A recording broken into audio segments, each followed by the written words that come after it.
Hello, good afternoon. Congratulations sa movie.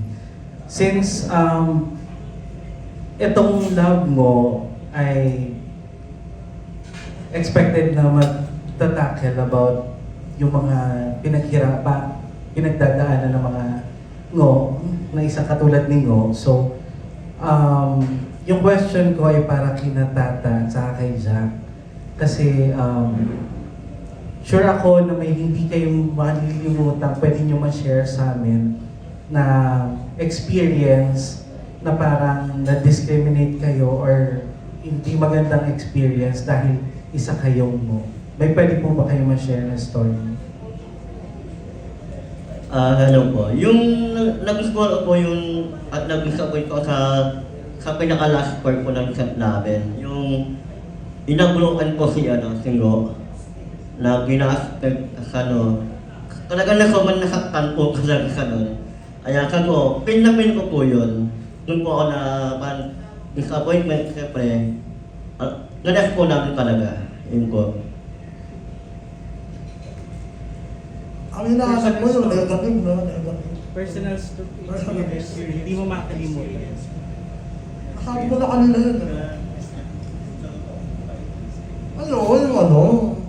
Yung eksena namin na Ayoko naman, simula elementary pa lang ako, nakapagpuntukan na ako eh. Hanggang college, pino ka ba, nanay? Pino ka na. Kilala mo ako, ha? Nilapost mo ako, marami ka post sa akin, pero sa akin, Lionheart. Tama no, Lionheart. Schoolmate mo ako. Anong year? Kung nasa 14 ako, grabe. Nabutan mo ako. 2010 ako. Matanda ka na. Okay, experience ko yung personal nakuha ka. Mahirap. Alam mo yung may gagaya na ng boses ko nung high school ako. Ay, naku. Gagaya lang bugbog ako, basta nakasuntok na ako kanina. Ganun ako nun. Pero ngayon, kahit naiintindihan ako, okay lang. Normal na ako. Wala na sa akin kasi tanggap ko na yun. Ano maliit pa ako, hindi ko matanggap yun, di ba? Ang hirap eh. Ngayon, ginagaya yung boses ko, tapos inuutok ko yung ulo ko sa ulo nila. Marami akong paulat dito na. Ayoko, hindi ka nang magpakamatay nun. Oo, nakanasan ko rin yun na. Kaso nung lumanon na kami kain namin sa helicopter, nakabali, susubukan ko sana, nakita ko lang, masakit eh. Hindi na ako nakakanon. Pero naranasan ko na magpakamatay, gusto ko na magpakamatay no. Ayos ko na ako nun. Kasi hindi ko na kaya, huli, nalagpasan ko lang to nung narealize ko sa buhay ko na iisa lang kami ng tayo natin Ba't mo walang mayaman mabaho eh. I mean, walang mayaman mahirap. May kapansanan ko wala. Yung amoy ng tayo mo, parehas ng tayo. Ano ba yung grip mo? Kasi, direkta, isa kasi sa mga fear ng, especially yung may mga communities na mga Ngo, na mga katulad ni Ngo, is parang baka lalong mabully. Yun yung mga fear na sinishare nila. So, kaya inask ko sila kasi bilang isang katulad ni Ngo, ano yung, kahit pa paano nakita na nila yung story, na-shoot na nila, so ano yung masasabi nila sa mga kapwa nila, especially sa mga kapwa nila Ngo, na okay itong movie na to. Check. No. Okay talaga to kasi maraming na po comment na kilala rin namin ba to, may kagaya namin na nainis agad, nagagalit. Ako ngayon mismo gumalit, hindi nagalit eh. Panoorin nyo muna, and wala namang tama nga sa girlfriend, wala namang sa ginagawang movie na walang moral. So lahat na may moral. Ako umiyak eh. Yan. Thank you, Tata.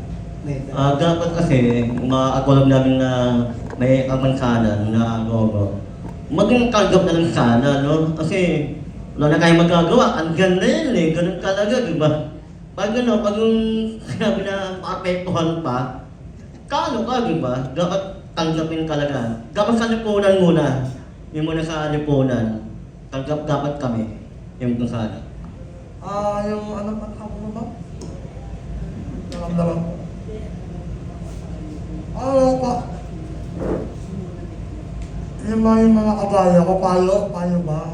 Laban lang. Isipin nyo, normal lang kayo. Kasi, pagdating ng araw wala naman silang pakialam. Makahalimakas tayo pinagkagaanan Oo Yung buhay mo, bigwa ng buhay mo, basta parehas lang tayo ng buhay. Diba?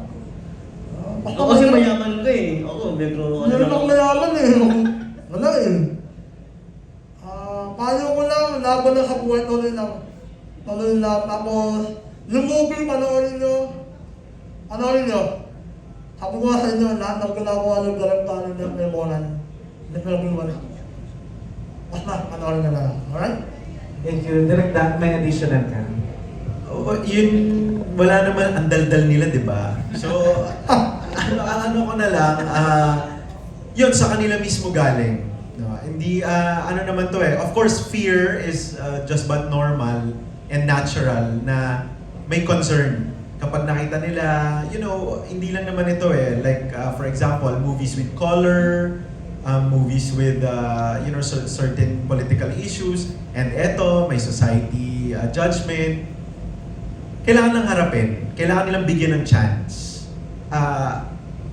Lahat naman tayo nagtatagumpay kapag binigyan ng pagkakataon. So, hindi ako makaisip ng dahilan kung bakit dapat nating husgahan ng isang pelikula na hindi pa natin napapanood. Kung natatakot tayo na pumunta sa unang araw at naghihintay tayo ng feedback, I'm confident na sabihin na yung mga unang makakapanood, sa palagay ko ay maiintindihan nila at mauunawaan nila kung para saan yung pelikula.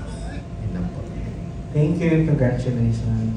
Maraming salamat po. Susunod po na katanungan manggagaling po kay Sir Erwin Ogawa from Anong Ganap. Hi, Direk. Hi. Erwin po from Anong Ganap. So how does it feel na may mga ganitong movies na po yung lumalabas na nakafocus sa deficiencies ng isa? Di ba nung film fest po may I'm Perfect po, di ba? So parang, how does it feel po na parang lumalabas na po yung mga ganitong klaseng movies po? Well, I think the industry's continuously evolving, and it's time naman that the conservative Filipino audience will give a chance to films that, nagsho-showcase ng ibang kwento para mas maunawaan. Yun naman talaga yun film is a medium for education, and with stories like yung pelikula nila Nanay Ibiang, nila Sylvia Sanchez, yang ganyan. And of course, Love Mo, it is not to, though my film is not scientific, hindi naman ito yung documented na will go through paano nabubuo ang kapansanan, paano itatakel. I think this is more of the readiness of the Filipino audience to embrace films and movies that way back seems uncomfortable for us. I'm very happy that we are on this age na bukas na tayo manood ng mga pelikulang dati ay ayaw hawakan o i-touch yung story. So I'm just very happy for that film and for this to be supported by Viva. Thank you, Direk. Second